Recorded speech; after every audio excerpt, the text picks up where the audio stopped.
why you're clinging on to my name. Because my name puts food on your table.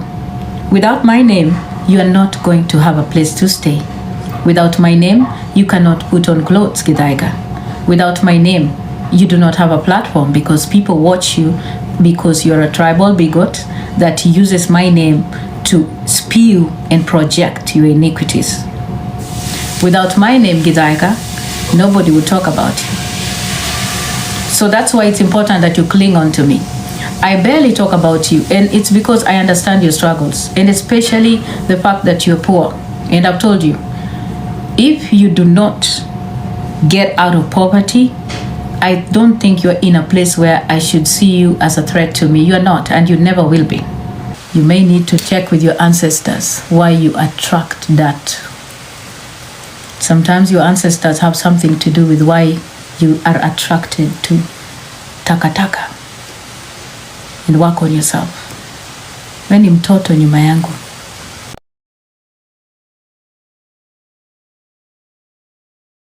Hello guys, it's your girl Patience Status. Welcome and welcome back to my YouTube channel. If it's your first time here, make sure you hit the subscription box and put on the notification bell so that you don't forget any time I post a new video. Remember, I'm the queen of online gossip. So welcome to today's video. Don't forget to give it a like and leave a comment on the comment section.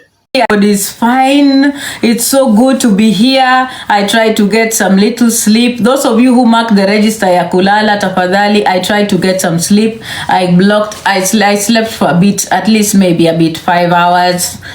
Maybe you can give me an 7 out of 10 in your score. Okay, so today I would like to address issues that are of importance on this platform, and I'm gonna be addressing a few people. I'm not really addressing them, just kind of giving them a piece of my mind, because what usually happens with idiocy is that if you do not counter idiocy as soon as it appears, it continues to grow. And idiocy is like it's like a plague. If you're not careful, it spreads and it meanders and it malingers, and then it affects a lot of people. And as a proponent of exposure and education, I try to be as impactful as possible on this platform while I call out bigotry, tribalism, and idiocy. So as usual, I'm going to be addressing individuals here one after the other, and of course I'll be dedicating songs to them. It's important that I do. Dear TikTok, please protect my life. I'm going to be talking about violence against women. I'm going to be talking about mental illness. I'm going to be talking about issues of victim support. I'm going to be talking about harassment and bullying, and I'm also going to be talking about perpetrators of violence. So TikTok, please protect my life.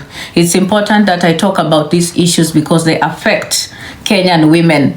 So dear TikTok, protect my life. First of all, guys, on this live, you know very well, I am a proponent, and I'm going to make this clear.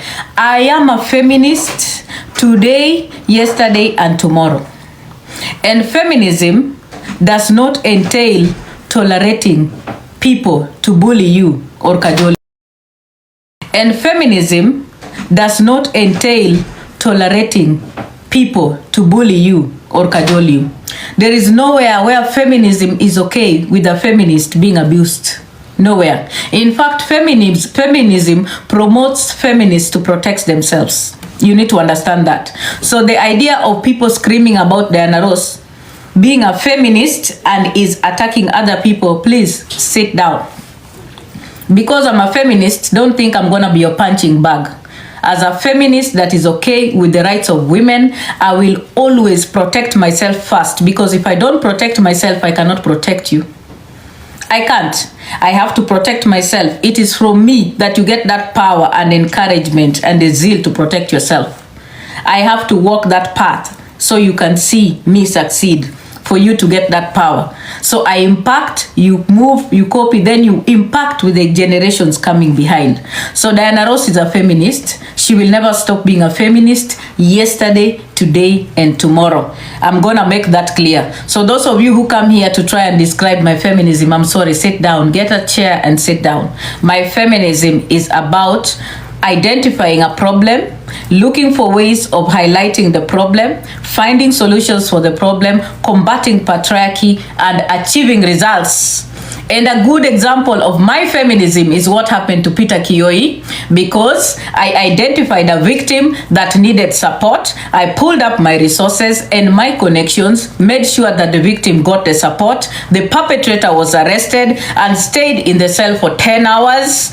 And then the perpetrator is going to be arraigned in court. That is feminism. And I am very, very, very proud that I am part of that movement that is protecting victims in this platform and off this platform. It's not something that I started today. I'm not stopping it today, tomorrow, and in the future. As long as I am alive, it's going to happen. Now, I am going to be speaking about people on this platform, and I need to mention them. I will be speaking about Rachel Otuoma, and I'm going to be talking to Githaiga directly, the tribal bigots, and I'm also going to be talking to Malisafi, and I'm also going to be addressing Jaclyn Omella, the chronic TikTok thief. I am going to be addressing this person because it's been a while since I kind of digged her head and told her what she is. It's important that I do so.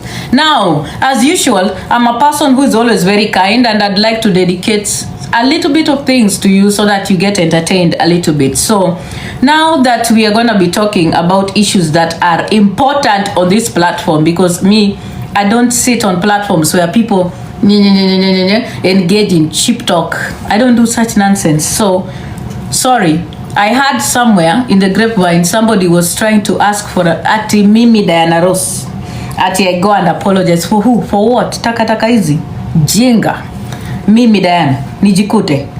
Now Rachel, I want to speak to you, and I'm speaking to you from love. I'm speaking to you from a person who has also experienced widowhood, and I'm speaking to you as a fellow widow, and I have the right to call myself a widow when it suits me. I told you guys I use the term widow when it's beneficial, when I do my activism, or when I know there is money for widows somewhere. I will wear that gown.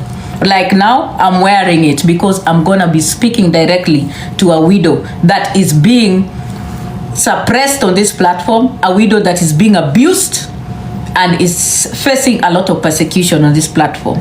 So as usual, I have a song for Rachel, and I dedicate it to her before I begin to speak to her from my heart so that she can understand.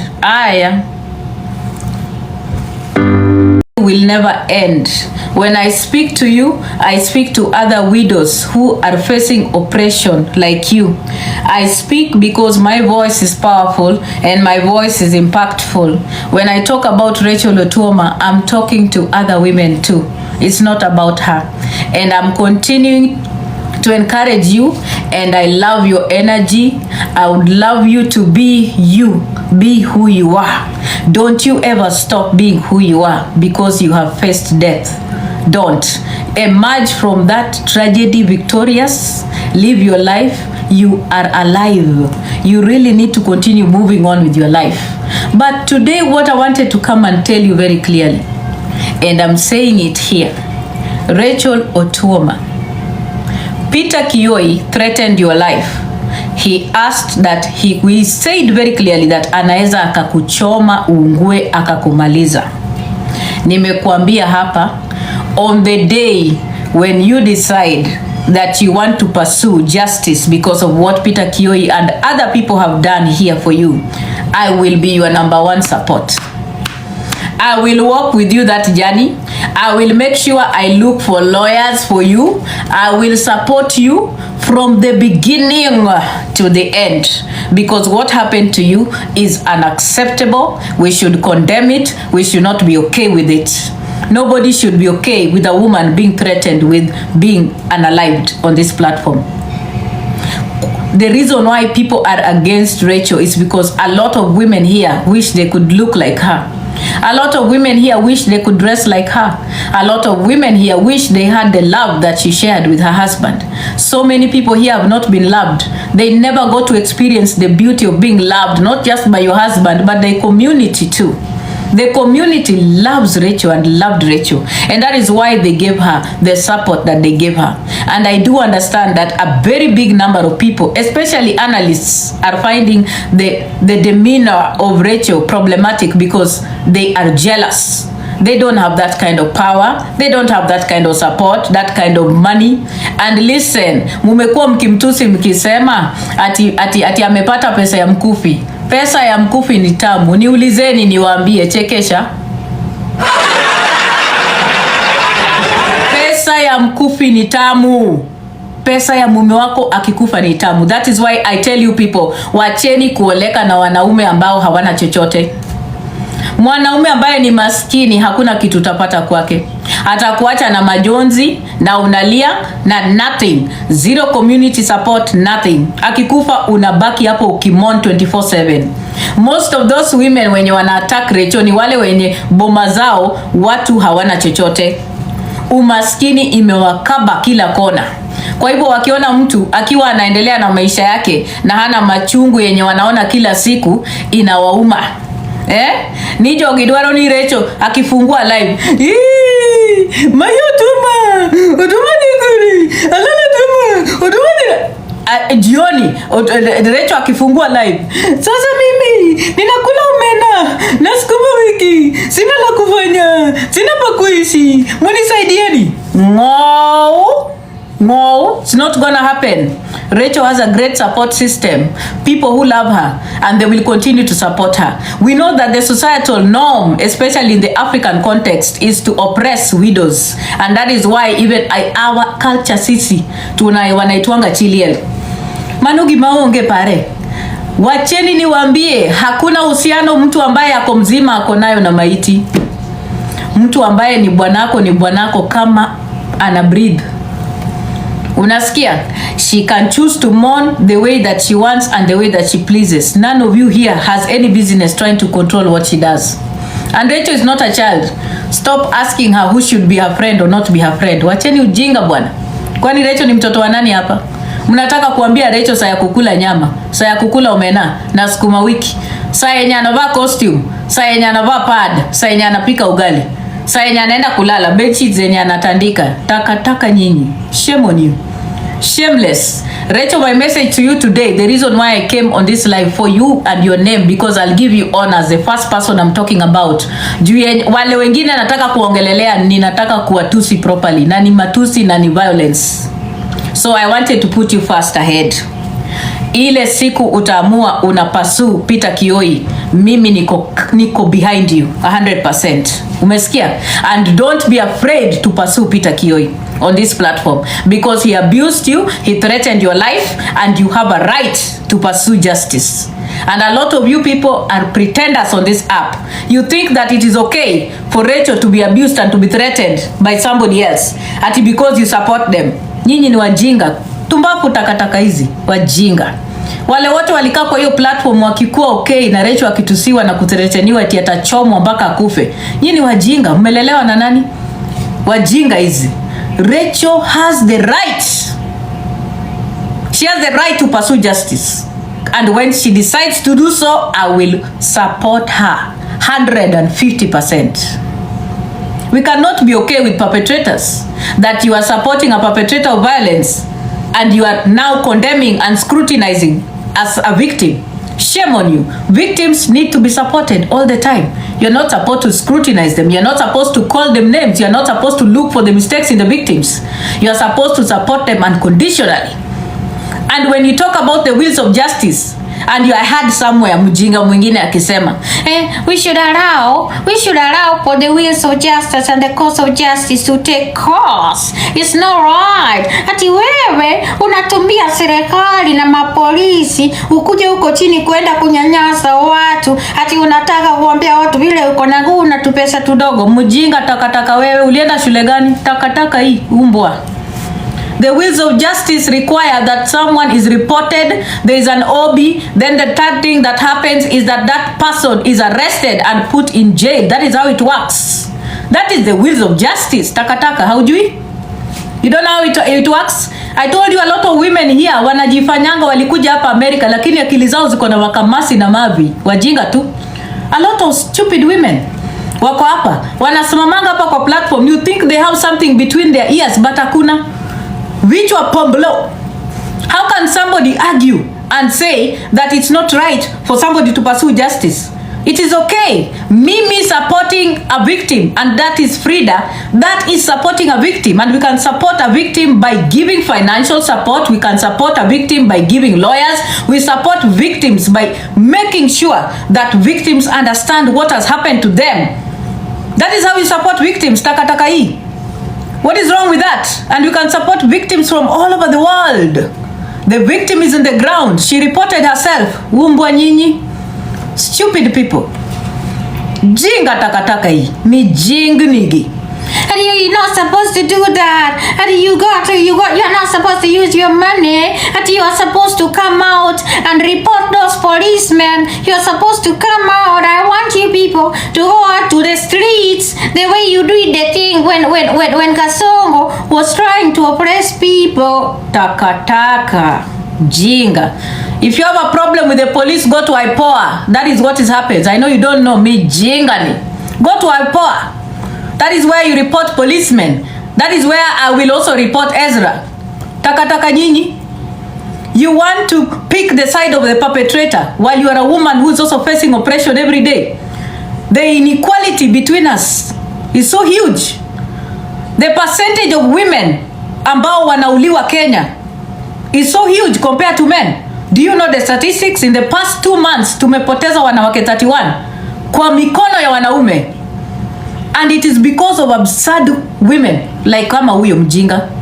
Wanawake ambao wana choose to support a perpetrator. When you choose the side of a perpetrator, you silence the victims. You make them not to talk about their stories. You don't give them courage about their stories so that they can report. That is why the number of men wenye wanakuwa reported ni less every day. Kwa sababu ya watu wenye wana support perpetrators.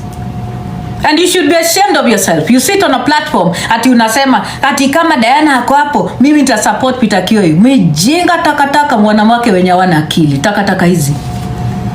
Wajinga. Alafu mnakuja hapa ati mnajaribu kusema mnaelimisha. Ati mnachukia Diana. Mimi unafikiria mkinichukia inanifanyia nini? Ukisema unanichukia, what will it do to me? Taka hizi. Wajinga. Wanawake wenye wana akili. Stupid. Ati mimi kwa sababu ni yeye. Thank you baby. Ati sita support you. And you do that, and tomorrow it is your sister, your mother. Ndiye atakuwa amebakwa, ndiye atakuwa amepigwa. Alafu utakuja, utataka tukupatie support. Shame on you. Hauna heshima. Supporting victims allows for gender-based violence to go down, because victims, when they get the right support, they report perpetrators, and perpetrators are held accountable and responsible for their crimes. And that is when the wheels of justice works for victims. And when that happens, the ripple effect is that the GBV and intimate partner violence reduces, because perpetrators know they can be held responsible. Every time you create a platform where you support a perpetrator, you enable another monster. You enable another perpetrator. You give power to another perpetrator to go out there and do what they are doing. That is how serial killers are created. That is how serial wabakaji are created, because they get away. And when they get away, they also get support. That is what happens. And a lot of you, because you do not have the exposure and the education and the knowledge about the cycle of violence and the support for victims, you come here and you ignorantly sit on platforms and talk about supporting a perpetrator of violence. You should be ashamed of yourself. And I'm repeating again, Rachel Otuoma has a right to pursue Peter Kioi with all funds. Frida has a right to pursue Peter Kioi with all funds, and anybody that wants to support Frida financially or otherwise has a right to do so. Those of you who want to support the perpetrator, go fuck yourself. Jinga is wajinga. You think that when you support a perpetrator, ni Diana Ross ndio unaumiza. Mimi uniumizi. You are hurting the generations to come. You are hurting your future generations, your children, your girls, your little girls in the home, and your grandkids that are coming up, the future generations, because we are here today for them. What we do today will hurt the future generations. What we say today impacts who is coming behind us. That is why your voice is important and you need to use it responsibly. When you speak about GBV and talk about victim support and the importance of holding perpetrators accountable, you need to have education and knowledge and exposure about how the cycle of violence works. And I always tell you guys, there's nothing that I loathe more than women who have apparently gone through school and yet they spew ignorance on this platform. It's sickening to listen to and to watch. Unakaa kwa platform unasema unachukia Diana Ross na una akili ya kuunderstand cycle of violence. You think who cares? Nani? Nilishawaambia kuna watu wawili hawanihusu kwa hii platform. Ukiwa mjinga, hauna akili na tena uko maskini, haunihusu. So your opinion doesn't matter. As long as you are poor and stupid, your opinion doesn't matter to me. And never will. So moving forward, I want to tell you that the support for victims is going to continue. And we will do it relentlessly. Personally, I am going to pursue and support Frida and Rachel Otuoma and the other victim who reported yesterday with my everything. Because it's important that I do so. Unasikia? And it's not stopping now. Tutaenda. And so, following what happened, the wheels of justice have started rolling, and I am very proud of Frida, very proud that she showed up, very proud that she stood her ground, very proud that she's going through the court system, very proud that she has been following everything that she needs to do. I am very proud of her. And Frida, what happened to you should not have happened to you. It is not your fault. It will never be your fault. You did not deserve to be beaten by anyone. It should not happen, and we must call it out with the force that it entails. So I'm calling out Peter Kioi a perpetrator of violence, because that is what he is. We should never be okay with assault. We shouldn't. We should never normalize assault. We should never make excuses that, oh, alikuwa amelewa. That is foolish. We cannot do that. Stop making excuses for assault. If you know you are drunk, enda kwa nyumba yako ulale. Moderator, block hao wanakuja hapa na hizo purple hearts. Block them immediately and filter that purple chat. Waende wakaingiza hizo purple hearts kwa mkundu ya Peter Kioi takataka hizi. Wanawake wajinga. Wabloki immediately. Takataka. Yes, ati wanasema sina meno. Sina meno paka kuma pia sina. Sina meno ya juu na kuma yangu pia hakuna. Utafanya? What are you gonna do about it? Papo loguo kaandachia taonyopa andorida. Block hizo matakataka ziende huko, takataka hizi. Now the second person I'm going to be addressing here is Githaiga. And of course, as usual, I am always a person who is very, very... Ray, stop. You're making noise. I'm a person that is always very considerate nikiaddress watu. Sawa? Na nilisema, when I'm addressing Githaiga, I'm going to be addressing him properly as I should, because I'm one person who respects the work and the strides that we have made in Kenya in the fight against HIV. It's very important. So this is a dedication before I start talking, and I need to respond to Githaiga because it's important that I do. Okay? Yeah. You could see the time when there was a lot of HIV in Southern Africa, in Namibia and Zambia. And this song was dedicated to the governments when they were not doing anything to curb and curtail the spread of HIV in Africa. It is important that you understand the history of this song, okay? Now, this is a song I am dedicating to Githaiga before I talk to him and pick his little brains, because his brain is this tiny twat. HIV positive is because HIV is also a disease just like obesity. HIV is also a disease just like diabetes type 2. HIV is a disease just like malaria. HIV is a disease that requires intervention just like all other diseases. So when you call people that they are obese, there's nothing wrong with you being told you are HIV positive, because the same energy you give is what will be given back to you. So I do understand that this is a very difficult time, especially for Kenyans that are living with HIV, including you. And that's why I'm telling you, there are things you need to talk about that are going to be affecting you in the future. For example, I hope you are aware that the United States has cancelled USAID and the Global Health Fund and the things that are going to be helping with HIV intervention in Kenya. As a person that has HIV, you should be worried. As a person that is struggling with HIV and what happens with HIV, you should be worried because you have bigger problems, not Diana Ross. Because very soon you're not going to be having medications in Kenya to combat and reduce makali ya HIV. Hizo ni vitu zenye unafaa kuangalilia. Hizo ni vitu ndio unafaa kuconcentrate on. And also I need to make it very clear to you. I heard you somewhere saying that I am afraid of you, that siji utanikanyaga mpaka mwisho. You are allowed to kanyaga mi mpaka mwisho, because if you don't do it, you're not going to eat. My name is so big and so powerful that I bring food to your table.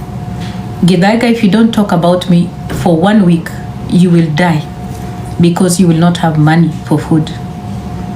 If you do not mention me when you come on your live, you will not have food. That's how powerful I am.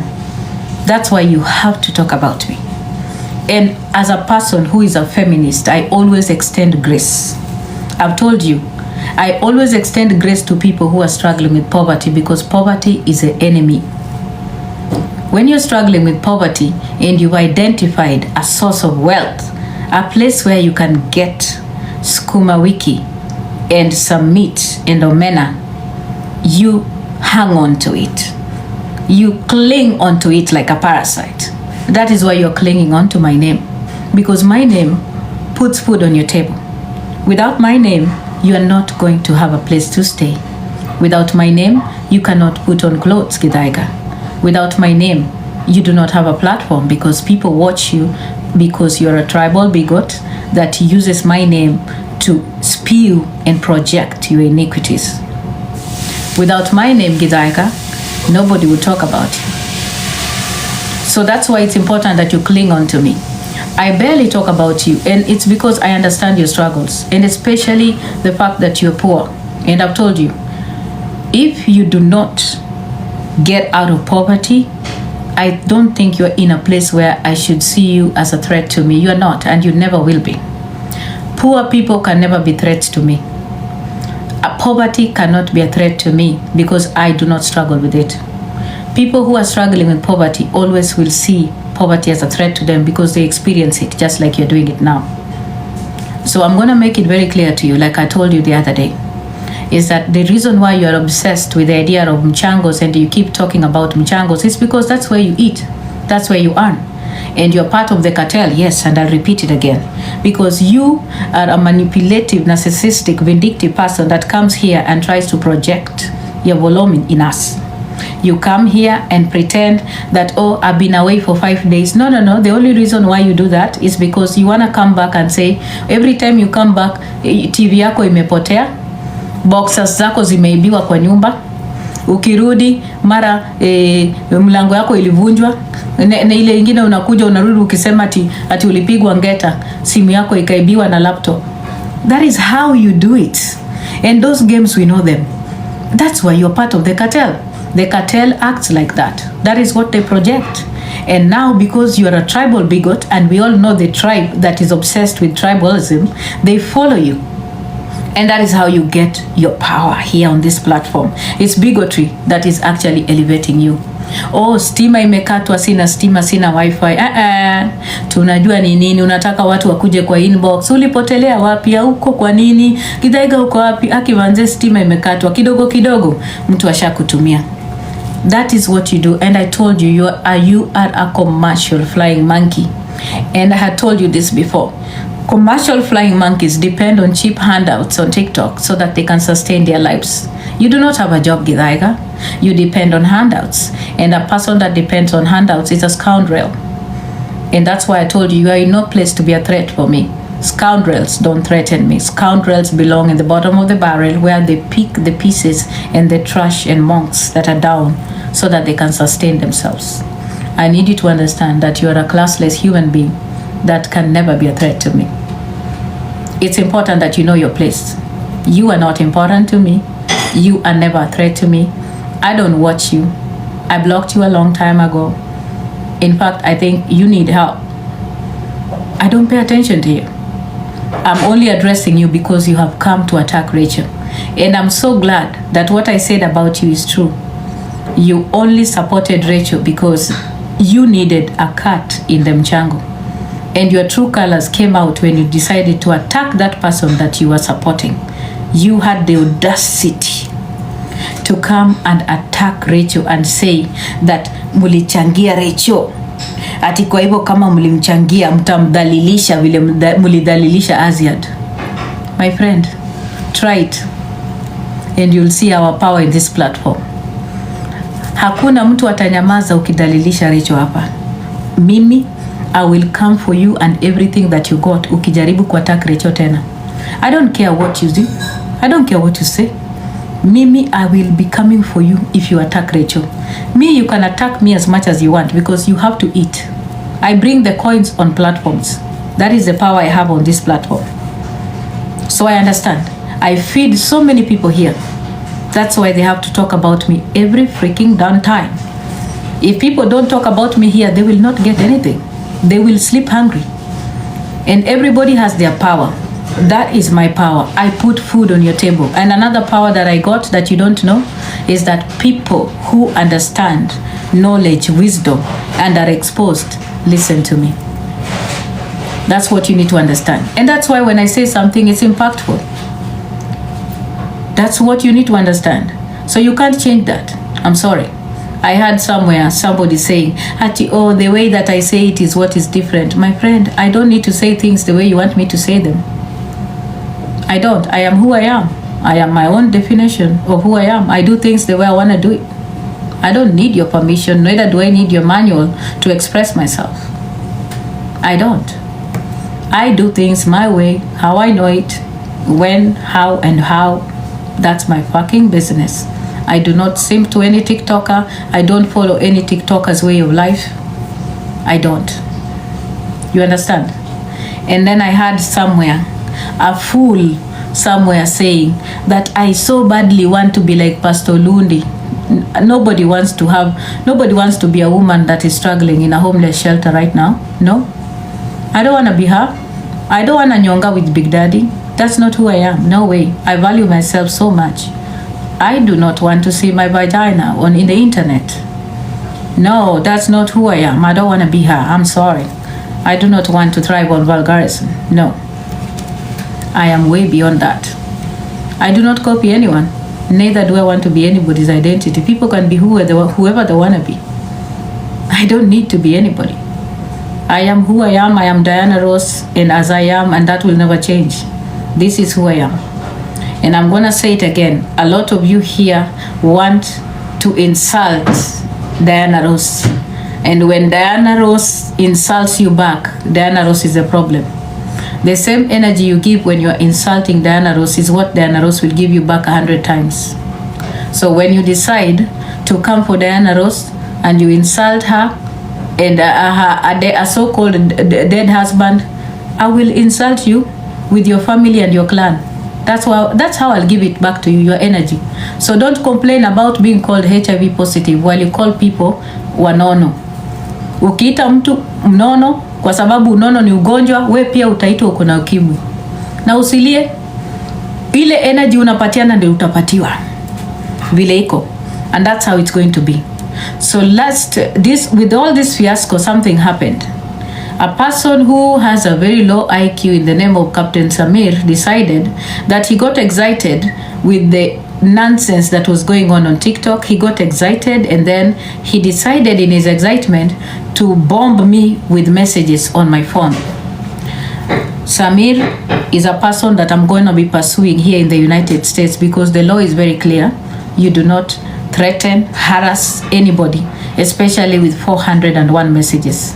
So for Captain Samir, I already called the police and I have an appointment with them tomorrow at 11:15 and I will update you. I am going to pursue Samir with the full force of the law and everything that is available here in the United States. I will not allow any man to disrespect me on this platform at all, especially a man in the United States. I do not care about his apology.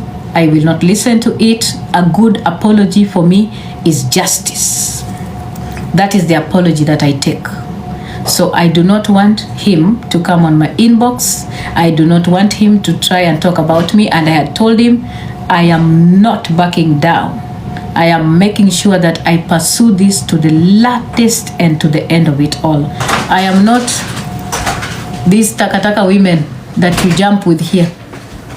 I'm not. Me, I play a very different league. So you do not play with me and expect me to listen to stupid, cheap apologies kwa inbox. That's my message to you, Samir. Now, the other person that I need to address is Peter Kioi. Let me now dedicate a song to the mongrel.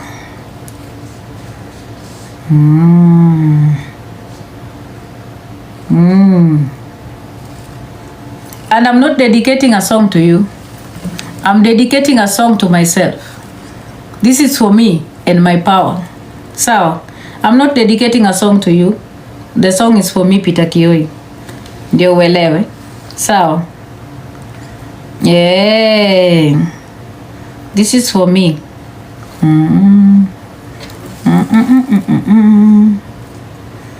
Wait.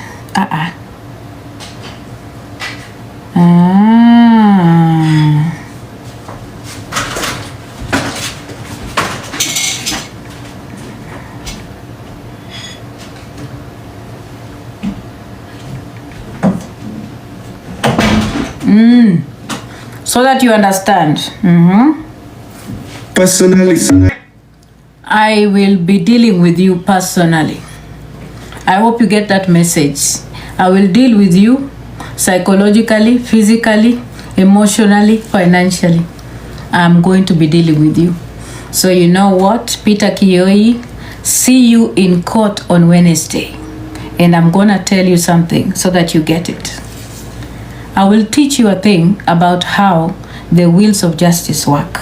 I'll teach you a thing about victim support. I will teach you a thing about my power and my force and my influence when it comes to victims. I will make you feel my presence. When we start this case on Wednesday, I will make sure you understand what happens when perpetrators show up in court. I want you to understand the wheels of justice have just begun rolling, and I am fully behind Queen Frida and the other victim that you are going to be knowing about on Monday. I welcome you into the battle so that you can continue fighting with Diana Ross, and we'll see who is going to be the winner. I do not go to court for nothing. I understand GBV, I understand intimate partner violence, and I understand victim support. And I am here to inform you that on Wednesday, tuko hapo gangari.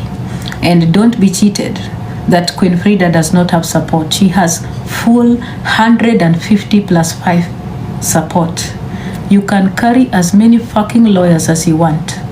We will see you in court on Wednesday. And please, let me just tell you, stop wasting time with a lot of lies on this platform. Ati I called police kuambia ati uko na bunduki. Bullshit.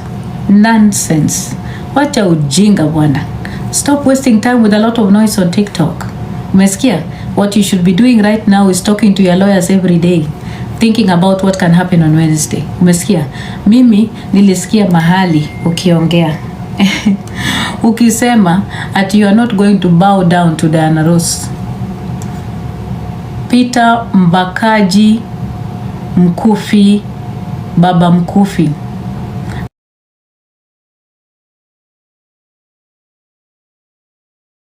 I do not want Watu ambao wanabaka wanawake na wanapiga wanawake wa bow down to me, hapana. Watu ambao wanabaka wanawake na kupiga wanawake wana bow down to the justice system, and that is what's going to happen to you. The person I need you to bow down to is the justice system, and you are going to bow, and you already bowed because you are in the cell for 10 hours. Umesikia? So ulinidea ukasema pin na nikakurudishia pin na ukakamatwa vizuri, ulibebwa na suruali ikavurutwa karibu kate mkundu yako. My friend, let me tell you, mimi I'm going to be dealing with you ruthlessly as it requires. The same force that you impact on women is the same one that I'm gonna be coming with for you. Utavurutwa na kila kitu. Umesikia? And I am encouraging any victim that Kioi has abused to come out. We are going to fully support you with lawyers. We are going to support you with protection. We are going to support you with everything that you need to pursue him in court.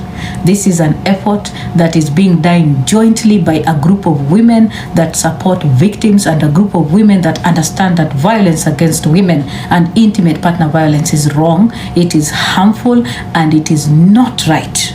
And I am encouraging Rachel Otuoma, when you are ready, please pursue Peter Kioi fully.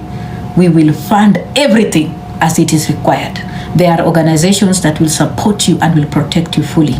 We are not going to be okay with GBV. We are not going to be okay with the victimization and the oppression of women. That is not going to happen as long as I am still in this platform. It will not. I will protect any woman that is being abused, any woman that is being put down, any woman that is being targeted. I will do that with everything that I have, and I will gather all the resources that I have to make sure that women are protected as they should. Victim support is essential. Perpetrators must be held accountable. We must end rape culture in Kenya. It's so important that we do so.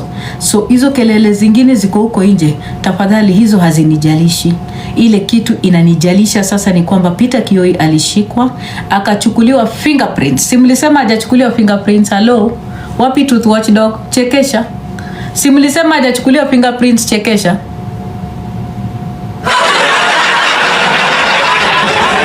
Mukasema hakuna OB. Chekesha. Mukasema sijui anakuwa abducted. Chekesha. Mukasema ati anakuwa moved, anaenda sijui. Chekesha. My friend, chezeni games za chini. Umesikia? Mimi bado mko kwa ligi ya below. Mko kwa ligi ya -1. Tuko hapa juu. My friend, don't play games with people who understand the system. The legal system is not oppressing anyone. The legal system has arrested a perpetrator of violence. And that perpetrator went through the right process of being arrested, being charged, and the fingerprints were taken, and now they are going to court. That is the process. Mwakuja hapa kutufurishia makende. Ati niko na maloya. Uko na maloya. Chekesha. Na ulishindwa kuraise kwanza bail yako iliwekwa 100. Mka negotiate. Chekesha.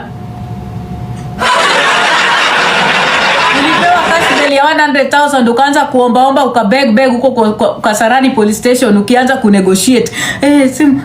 Ukaonewa huruma.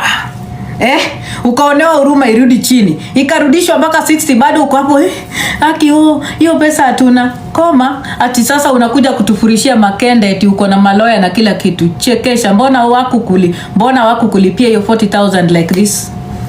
Mbona wakukulipia? Utoke mara moja. My friend, you are poor. Usipokuja hapa udanganye watu ati mtu wa mgonjwa ama mtoto amekufa, udanganye watu eti mamako ni mgonjwa, utalisha, utakula wewe? Utakula. And I've told you, mark my words, the next person that will come here to talk about Peter Kioi kumpiga ni huyo Kate. Nimewaambia mark this date, before April Kate atakuja hapa kusema Peter Kioi anampiganga. Mwekeni hiyo date, nimewaambia hapa. You will see it because me I know how the cycle of violence works. Nimekwambia anakuja hapa before April hapa. Atakuja hapa. And you know the funny thing is that me as Diana Ross, there is no need for me to condemn her because I understand. There are women who get attracted to men that are violent. Unasikia? Kwa sababu they've grown up in that kind of setup and they think that wanaume kuwapiga ni sawa. Wanaume kupiga wanawake ni sawa. Ni sawa. That is what happens. Atatoka tu kwa hiyo nini, kwa hiyo shimo. And it's sad that some people think it's okay. Ati sasa mnaonea Peter Kioi huruma na yeye ndiye amepiga mtu. Ati mnamonea huruma na yeye ndiye threaten maisha ya Recho hapa. Ati mnamonea huruma. Hamna akili. Wajinga nyinyi. Unasikia? That's not how it's supposed to work. It's supposed to support women. Kwanza wanawake wenye wana support Peter Kioi kwa hii platform, nyinyi ni wajinga. And I want to mention something again very clearly. Juu nasikia watu wakilia ati nilienda kupigia company, it is wrong. There is nothing wrong with me going for Peter Kioi's endorsers. I will call them any day. That is what happens. That is how activism works. Activism means you go to the job of a perpetrator. Bwanako akikupiga kwa nyumba unamshtaki kwa boss yake kazini. It works because perpetrators are afraid of losing their money. It usually works. It's a psychological war. You take away that money that gives them the power to continue oppressing you. It works. So when someone anakufanyia mabaya, anakupiga, report them to their bosses at work, report them to their jobs, report them to the companies that are using them for branding. That is how it works. That is activism. Because that is what is going to put them to order. Itafanya wachizike, wafikirie, oh my God, what's going on? That's what you do because perpetrators don't want the places where they are working to know their character na tabia zao. Where perpetrators are very good in public but at home they are violent. Perpetrators are very nice to people in public and they even smile with their wives in public. But when they're in private they beat them. So one thing that you need to do to a perpetrator is if you know their job and you know the work they are doing, you know their boss, report them there. That's the number one place to go. Make sure hata kama uko na mapicha, nimewambia jaribuni hivyo muone. Bwana yako akikupiga kwa nyumba, hata boyfriend akikupiga, chukua mapicha, tuma kwa boss wake, utaona the reaction. I'm telling you. It puts them in a place where they are disempowered. And that is why I reported Peter Kioi to the people that were endorsing him. And I will not stop. And by the way, amekuja kuwadanganya ati alilipo 500,000. Chekesha. Peter Kioi kama alilipo 500,000 alichangiwa kwa nini bail? Chekesha.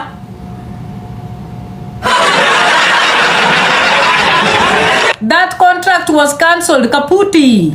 And I'm very proud that I did it. I have no regrets and I will do it again and again and again. Like now, natafuta pali Captain Samir anafanya. Nikishamalizana na kufile report, nitatuma hiyo report pali Samir anafanya. So that they understand who Captain Samir is. That is how I operate. Siogopi, nita report again and again and again. Because you know what? A violent man deserves to be attacked from all fronts and all corners. Very important. And that's what we are going to do. And I'll do it fearlessly, shamelessly, with no apologies. Mwenye anataka kulia alie. Sawa? Na mkuja hapa ati mnaniambia ati huyu ndio the most ati watu wanakuchukia kwani? Hapa TikTok wangapi mkinichukia inanifanyia nini? What will it do? Like kuchukia Diana Ross itanifanyia nini? I'm just asking seriously because most of you wenye wananichukia niko sure hata hamwezi kuelewa anything. You live below the dollar. What will you give to me? Honestly, come on guys. Ati unaenda hapo unaandika comment mpaka mkundu yako inapasuka msamba kwa FYP. Diana doesn't care. She does it. And I never will. You're wasting your time. Unasikia? Na nimesema hapa. Kwa mtu kama wait first guys. Wait, let me use my passcode.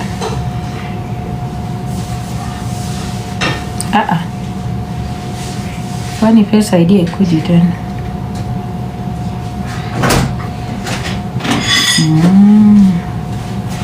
Oh, okay. Nikuwa naona kitu ingine. Sawa. Mimi sijali. Hata mutembee na comments mpaka mbebe kwa kichwa. Huwa siogopi. I don't care. Unasikia? Now, Hannahbenta, let me tell you something. Mimi, don't ever expect nitapungua live kukuchamba Hannahbenta. I'll not do that. To be honest, Hannahbenta, I feel sorry for you. So wewe ukiendelea kutusi ni tusi tu. But mimi am way above you. You are a person that is still struggling with where to take your vagina. You're still struggling with understanding the value of your vagina. I really cannot. Siwezi kukujamba. Acha nishikanishe hii. Ngojeni.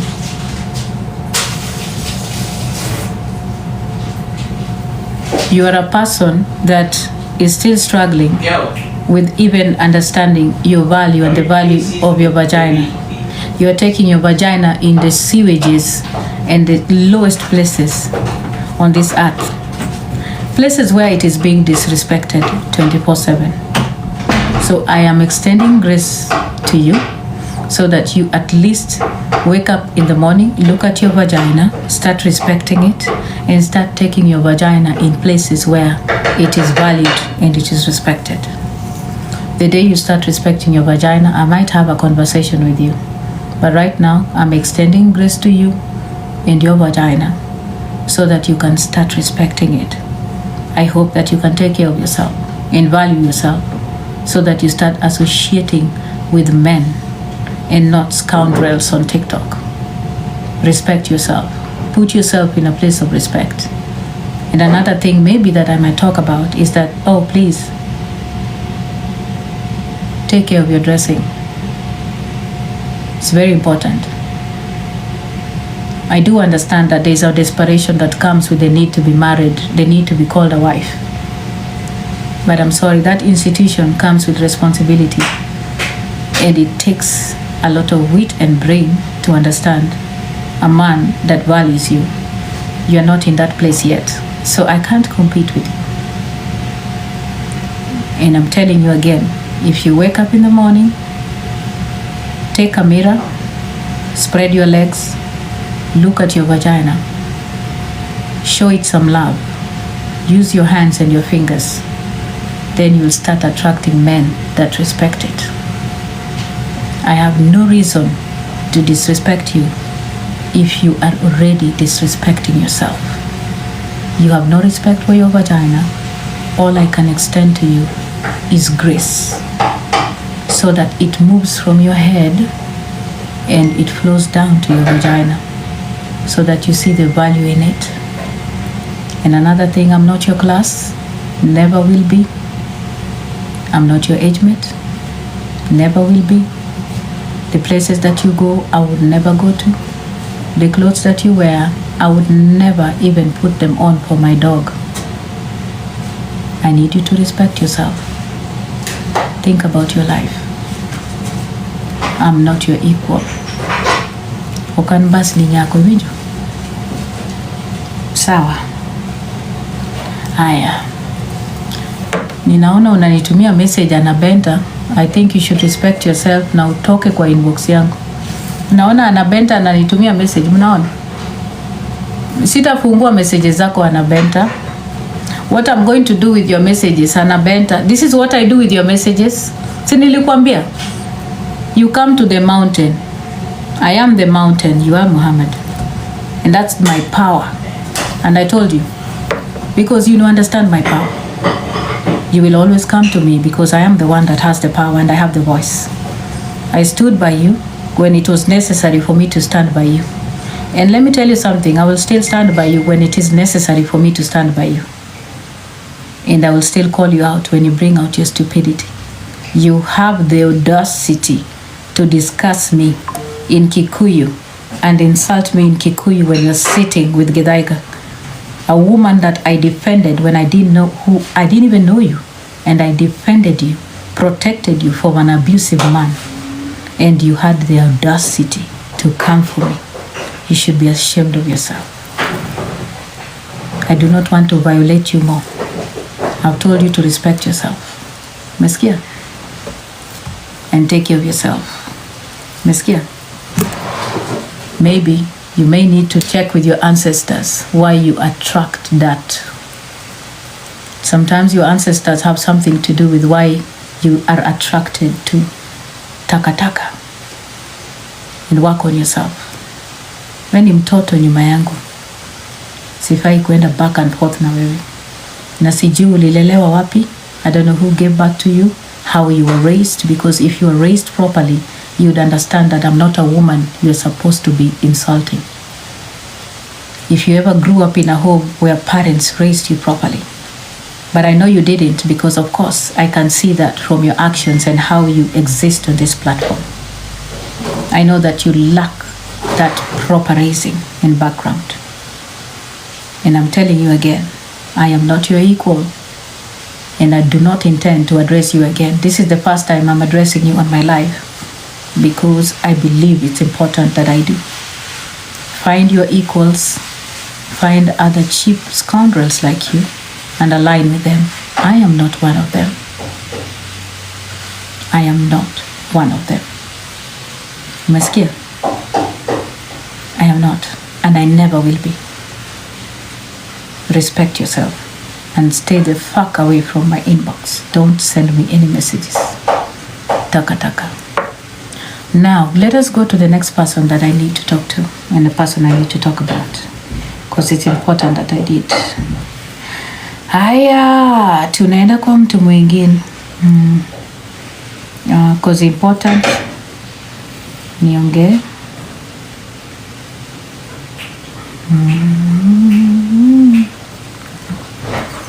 Okay. Now, I do not usually like to give a lot of attention to Jaclyn Omella. I usually try not to, because I'm a person who understands Jaclyn Omella's journey in her life, and I understand her trauma. So because I understand Jaclyn's trauma, I try to be at least kind to her, and I know that she's a person that is struggling with a lot of things that happened in her past. And I don't know if you guys, I told you, no, please just don't invite anybody from in the live yet. Anybody, please, mtu kwa guests, don't invite anybody. It's gonna interrupt me. I wanted to tell you, Jaclyn Omella, that I try to extend grace to you, because you are a person that is struggling with a lot, okay? You're struggling with so much. Ngojeni kwanza ni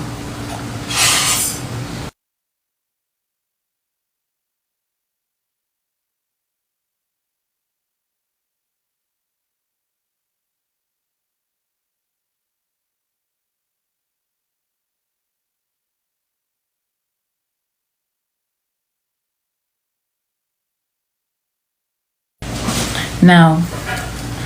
So I was saying, ngojeni koma. Huyu asikia ameweka earpods. Kimberly. Sorry. I went to talk to my daughter, and I wanted to say something here so that we understand. Jaclyn Omella, I want to call you as Jaclyn Omella. Sitaki kukutaja majina ya matusi. I do understand that you are in a place where you are really looking for money. You are looking for funding to sustain yourself. But let it not push you into desperate places. Unasikia? I had said I'm not going to address you because wewe na kungoja Kenya. That is when you'll feel my power. Unasikia? The day you set foot in Kenya, Jaclyn Omella, you'll understand who Diana Ross is. So I wanted to let you know very shortly that I extend grace to you most of the time, because I understand your trauma. It is in my house that you came when your husband chased you away na masufuria. Ni kwangu ndio uliingia na mtoto, unaelewa? Na naelewa ya kwamba ulijenga nyumba ikaisha, mume wako akaoleka na mwanamke, akaingizwa kwa nyumba ambayo ulikuwa umejenga. Kimila yetu wewe ndio ulikuwa unafaa kuingia kwa nyumba. Naelewa hayo machungu, and I understand the trauma that you have, because it's deep. And what happened to Jaclyn, guys, is so bad. In fact, we should be protectors of Jaclyn, because vile alivyofukuzwa, yani alichapiwa masufuria ni kama ni shetani, akafukuzwa. And the worst thing that ever happened to any woman in Luo Nyanza is that Jaclyn, apart from that, when she had already been taken away and stripped of her husband and the home that she had built with her money, the people in the village decided that kwa sababu ile kitu alifanyiwa ni kama laana on the land, waliamua kumtafutia kijana wa boma ambaye ni mwenda wazimu amuoe. Bwana ya Jaclyn, ukienda Kibuye market kila siku on Sunday, utampata Kibuye. Makende yake inakuanga nje kila saa. It's painful. Jaclyn has gone through a lot of trauma, guys. And that is why I try to extend grace to her all the time. The husband is always in the marketplace. Makende inakuanga nje all the time. So mimi huwa sichambangi Jaclyn because naelewa trauma yake, and all her life Jaclyn was raised to be a wife, a woman that was in a home with a husband. And a lot of things that caused for her to be sent away, one is because of the way she was born. Unajua alizaliwa na maumbile ya mwanaume hermaphrodite, ako na mboro ndogo mbele yake. Na najua tuliongea hii kisiri, lakini kwa sababu ni mzuri niwaelezee, na nimekuwa nikieleza hii kitu, mimi wasidanganyi, ako na mboro, na I hope ile kitu anaweza kujifanyia ye mwenyewe, ajaribu, atafute pesa kidogo, aende akafanye hiyo correction, hiyo mboro itolewe. It will help you, Jaclyn. I understand that it's a difficult thing for you. It will help you so that you start having an identity, identifying as a woman, or whatever you want it extended. Uitengeneze mboro ikue kubwa, ama ukifutoe mboro ubaki na kuma. Choice ni yako. But naweza nikakuambia uko more of manly, uko na yani maumbile ya mwanaume, ndio maana sauti yako iko vile iko, ndio maana usura yako inakaa vile iko. Uko na sura ya punda nyeusi ambayo imenyolewa. So yani uko hivyo, na naelewa. So I think unafaa kuanza kuona madaktari, alafu madaktari wakuongeleshe, wakueleze ya kwamba ni wapi unaninginia sana, kama ni kwa wanaume ama ni kwa wanawake, alafu uanze matibabu, alafu kisha ufanyiwe surgery. You keep talking about my surgeries, but you do need the surgeries way more, kwa sababu ya maumbile yako, kwa sababu si makosa yako ulizaliwa ulivyo, na hayo yote yanakuja na madhara mengi kwa mwanamke kama wewe. Ndio maana mimi kila wakati I extend grace to you because I understand your trauma. It is a difficult place to be. Hata huyu mtoto wake wa mwisho, huyu Jaclyn ajui baba ya mtoto wake wa mwisho. Aliniambia vizuri, alikuwa na transit akapitia France, na kuna Mnigeria alilala na yeye kwa taxi na akashika mimba. So this is a woman that has gone through layers and layers and layers and layers of trauma. And that trauma, she tries to hide in having a big voice. She tries to hide in being powerful. And I heard her one time saying that I want to be like her. Jaclyn, I don't want to be like you. You're a thief. You are a thief that is struggling with finding yourself and your sexual identity. I don't want to be like you. You are a person that wants to be married so badly. You are desperate to be loved. Ndio maana unaenda na mwizi kama Imachichi, unaenda kulambwa kuma na mtu kama Ukari, matakataka za TikTok. You pick the gravel, the bottom of the barrel, chokoras wa TikTok, ndio unachagua. Wewe ni mtu mwenye unanyonga na moderator wako Chocolate City. Seriously, why would I want to be like you? Wewe ni mwanamke mwenye unaleta suruali zako kwa platform. Wewe ni mwanamke unalala na jambazi ambaye anapiga watu ngeta Imachichi. Seriously, why would I want to be like you? Why would I want to be like you? Why would I admire you? What have you achieved that is admirable? The only achievement you've ever had in your life is being desperate to be loved and stealing here. That's it. I don't want to be like you. I don't want that kind of life. You're sad. You're a manipulator that tries to take advantage of people who you exploit. Seriously, why would I want to be like you? No, I do not want to be like you. You are a sad woman. What is your history? What do? You've lived in the UK for over 25 years, 30 years. You're 56 years old and you have never found love. You've never been loved by anybody. Why would I want to be like you? I wouldn't want to be like you. You're sad. What I can extend to you again is grace and love. And I know why you're trying to pretend that you are not tribal. It's because you are looking for cheap coins and love from people all over the place. You are trying to be neutral so that you can receive the love from people on this platform. I do not need the endorsement of people on TikTok. Jaclyn Omella, I am not a person that thrives on views. I'm not a person that sleeps and thinks about being on a court session for 10 hours like you. That's not who I am. I have an identity outside of TikTok. Without TikTok, Jaclyn Omella, you are nobody. TikTok built you made you have a name. TikTok put money at least in your hands. You grew up in poverty, Jaclyn. Your history is poverty. Jaclyn, you were born kwa nyumba zizi ya mbuzi. You did not have an ID until you were 23 years old. ID yako ilitengenezwa kwa sababu ulizaliwa kwa umaskini. Na nitakujibu kwa sababu unaongelelea wazazi wangu. Jaclyn, wazazi wangu were very wealthy. My dad went to Oxford.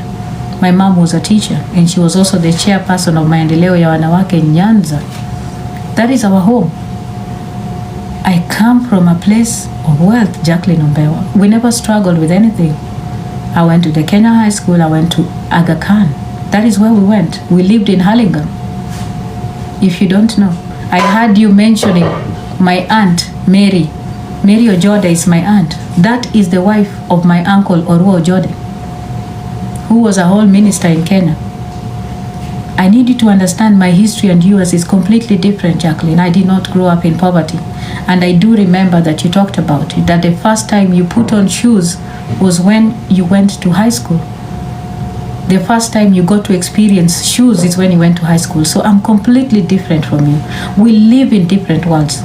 Your own father had to sell skaringuru na wheelbarrow for a long time. And he ended up dying a poor man. Your mother alikuwa anapika strungi Siriba College. Strungi na chapati na mandazi. And it's okay. People work for their families no matter how meager. But my level and yours, no. We are not in the same level. No way. And will never be. So I need you to understand that you are not in a place where you can address me and say that I want to be like you. No, I don't want to be like a person who grew up in poverty. A person who has an identity of poverty reeking around her. I do not want to be like you. I'm sorry. And I never want to be like you. I do not admire you at all. I can never admire a person. And I want to tell you guys that the reason why Jaclyn is always obsessed with autism and bipolar 1 is because her husband has bipolar. The husband mwenye anatoanga makende huko nyumbani akona bipolar. And she's talked about it to me. She said it. Na tena, she's obsessed with mental illness because she struggled with it. You understand? So all of the things that she says are a projection of what she exactly goes through. Jaclyn, you live in a delusional world where you sit in your home and you imagine that you are a rich woman that has a Jaguar, and you go and create a fake Jaguar key and walk along the streets of London with it. Who wants to be that sad? Nobody wants to be sad like you. I don't want to identify with you. I don't want to be like you. I don't want to be who you are. The poverty that you went through affected you so badly. I do not want to be like you. So I do wish you well. But I did say that I'm going to be waiting for you when you land in Kenya. That is when you'll understand my wrath. I did it before and I'll do it again. I took you to court and I made you cry. And I can do it again, Jaclyn Omella. And I can do it this time mercilessly and ruthlessly. I will be waiting for you in Kenya when you touch down. That is when you'll understand who Diana Ross is. I'm no longer going to be playing with people on this platform again. Okay? Again, I wish you well, Jaclyn, in your course for exploiting women and everybody. I hope that you succeed, and I hope that you find happiness in taking cheap coins from people, from 10,000 to 5,000. And I know that the next person you're going to be fucking is Felix, and it's okay. That is where your class is. It happened when you went to fuck that cheap Ohangla man that you are chatting with on Facebook. Najua unangoja kwenda kutomba felo nyumbani, na ni sawa. It's okay. That's how it's all. Sawa. Cynthia K, sitavaa dentures, nitachukua mboro ya babako ndio nitapandisha kwa meno yangu. Sawa Cynthia? Nitachuna makende ya babako niingize kwa bleach ndio niweke kwa mdomo. Sawa? Tumeelewana? Haya. Now my last address goes to all TikTokers who are supposedly haters of Diana Ross. Wacha niwaekee hapa wimbo kidogo ndio nifunge live. Of course you guys know that I'm a big rumba person. And this is just a small dedication to you all because it's important that I tell you, okay? Sasa wacha tuende kwa rumba jamani, nawapenda nyote, mimi ni baba lao. That is why you cannot sit without talking about me. Msipoongelelea Diana Ross, coins zitatoka wapi? Simba zitatoka wapi jamani? Simba zitatoka wapi? Simba zitatoka wapi? Unasikia? You will need to talk about me. That is when people, hata mmekuwa hapa mnapiga kelele, oh, hatutaki huyo mama lakini mnanifuata. Why? What for? Kama unitaki, don't follow me, block me, period. Unasikia? So mimi nafunga live kidogo, but before that, wacha mimi napenda rumba. You guys know that. Dedication to watu wangu wa Nairobi, Sialo, Mote, nawapenda nyote. I love you so much. Haya, twende. Kuja kwa mchango kwa sababu ya Diana Ross. Mchango ya Nyamlori ilianza a day before niingie. The day yenye Malisafi alikuwa peke yake. Githaiga, mbona hukuenda? Malisafi alikuwa peke yake kwa mchango day 1 wakitoa 300,000. Githaiga, ulienda? Ulienda? Kwa nini unajifanya hapa? Ulienda? Malisafi alikuwa peke yake. Sikukuwa huko. Akafanya mchango peke yake for so many hours. Akiwa peke yake. Diana did not even show up there. I didn't even know about that mchango. Malisafi didn't even tell me. But hukuenda huko. Hukufika huko. MC Chris hakufika. Wewe pia hukufika. Alafu unajifanya hapa ati haukuenda kwa sababu ya Diana Ross. No, haukuenda kwa sababu ya ukabila. You didn't go because we ni mkabila. Na ulijua ya kwamba familia ya Nyamlori hakuna cut ungepata. Hakuna 30% ungepata kwa hiyo mchango. Kwa sababu najua unategemea mchango. We hauna kazi. Ni kazi gani unafanyanga? Uko na mshahara? Hauna. The only person that showed up in Nyamlori's mchango, which I will recognize, is MC Extian. MC Extian alikuja akakaa na sisi, akatoa mchango, watu wakamsindikisha. Na Githaiga kila siku unakuja hapa kusema ati Diana Ross ni nini amewahi fanya, ati ulichanga 700. My friend, Githaiga, kwa hiyo 700 ulichanga, hata mimi nilituma pesa zangu ukichanga. Wacha nikwambie. Mimi nilituma pesa zangu kwa hiyo pesa mkichanga.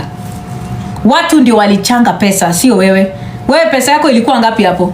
Na wacha nikuambie ukitaka kujua. Tulichangia Rachel hata sisi. Na sisi bado tutamchangia kihitaji usaidizi hapa. Let nobody cheat you that because Luos have differences here, ati sasa that's a reason for you to come here and pretend ati Wajaluo ati sijui nini. Ati nilikusikia leo ukiongea mpaka ukisema ati Wajaluo ndio wanachukiana hapa. Ati let us just look. Ati Wajaluo ndio wanachukiana hapa kwa platform. The number of Luos wenye wanachukiana hapa kwa platform ni wengi. Haya, tukianza kuangalia vitu na numbers, turudi kwa Kikuyu. Wezi wangapi wako kwa jela?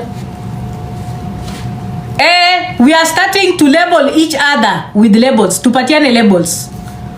Wezi wangapi wa Kikuyu wako kwa jela? Kwa sababu mnatuita majina, wacha sasa pia tuwaite majina. Wakikuyu wangapi ni wezi na wako kwa jela? Hata juzi hapa Amerika mwingine alifungwa anaitwa Nelson. Winnie sijui Nelson. Aliiba hapa 100 million. Wacha kujifanya hapa ati unakuja hapa kutupatia labels.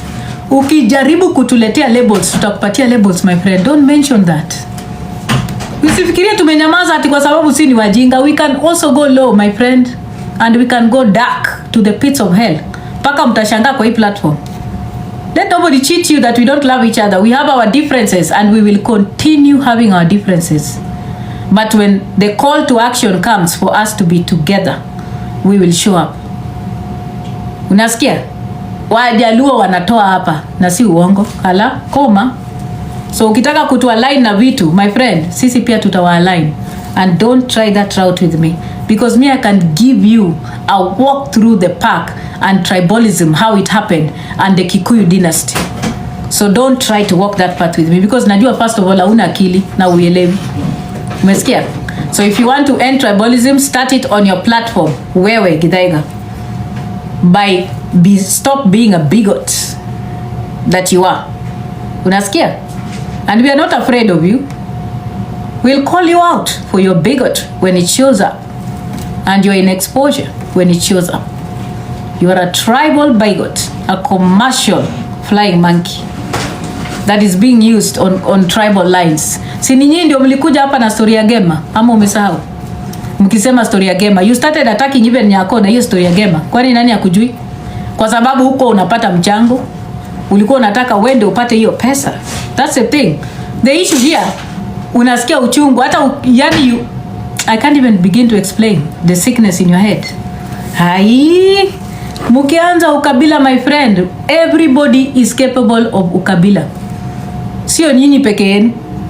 We all can be tribal. So when you start claiming peace, start it on your platforms. Umesikia?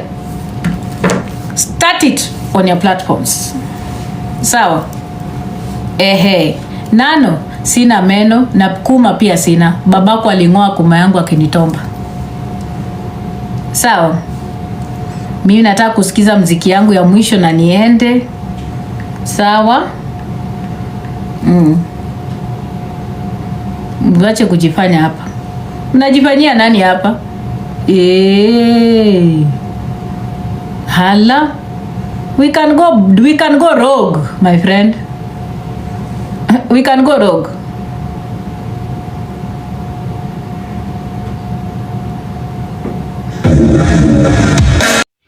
So thank you so much for watching the video to the end. Remember to like, share, comment, and if you have not subscribed, please make sure you subscribe and put on the notification bell so that you know every time I post a new video. So guys, thank you. I'm gonna see you on my next video. Bye.